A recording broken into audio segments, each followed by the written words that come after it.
Donc là, je vais augmenter la vitesse du tapis roulant.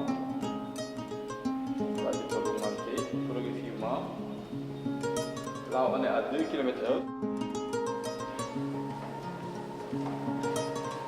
Le tapis roulant aussi est peut-être incliné, donc on peut augmenter l'inclinaison du tapis roulant, donc on peut augmenter la pente. Et en augmentant, je vais lui demander est-ce que vous êtes à l'aise? Vous n'avez pas de problème. D'accord? Donc là, on est à 3 km/h. Je vais augmenter encore progressivement.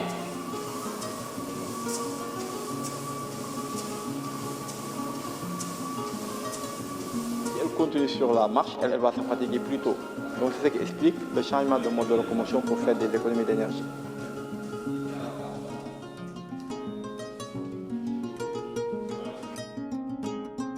Et ici, nous avons une plateforme de force. C'est un appareil qui permet de mesurer les forces dans les trois directions. Lorsqu'on est sur cet appareil, tout mouvement que nous faisons est détecté par l'appareil et recueilli au niveau de l'écran de contrôle qui se trouve sur l'ordinateur.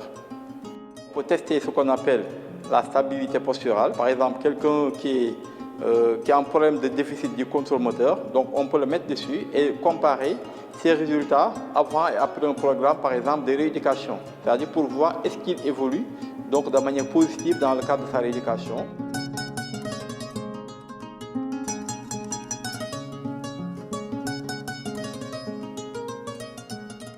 Nous avons fait des travaux dans le cadre de la pliométrie, c'est-à-dire la position de l'athlète par rapport au box jump et regarder quel est l'impact de la distance entre l'athlète et le box jump sur les performances en pliométrie.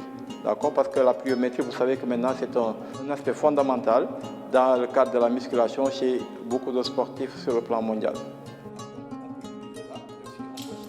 Nous avons déjà travaillé avec les judokas de l'UGB pour améliorer la force de préhension avant et après un programme d'entraînement. Et ceci nous a permis de voir quelle est l'évolution de notre programme d'entraînement parce que simplement, qu'après le programme, donc la force d'appréhension de ces judokas-là était bien améliorée.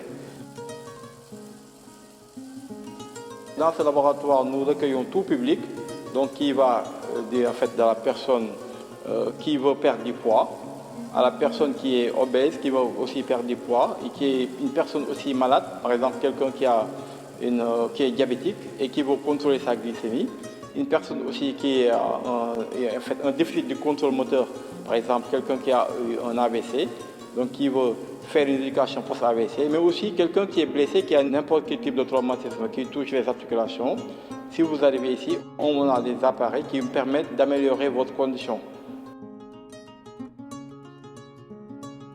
Lorsqu'on est malade et qu'on est alité, on peut développer d'autres maladies même si on prend des médicaments. Donc ici, dans ce laboratoire, nous pouvons suivre les malades et améliorer leur état de santé.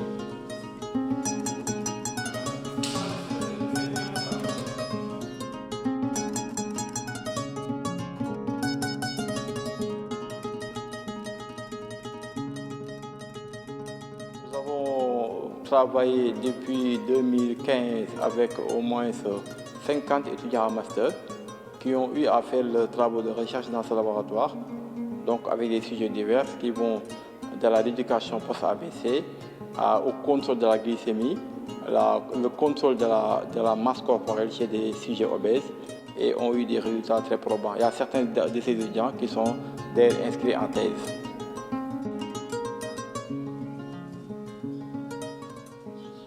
Nous conseillons les collègues pairs PATS étudiants à se rapprocher donc de ce laboratoire pour pouvoir suivre en même temps un programme au niveau de la salle de musculation.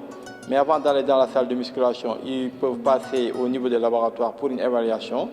Et en fonction de l'évaluation, un programme leur sera proposé pour améliorer donc leur état de santé.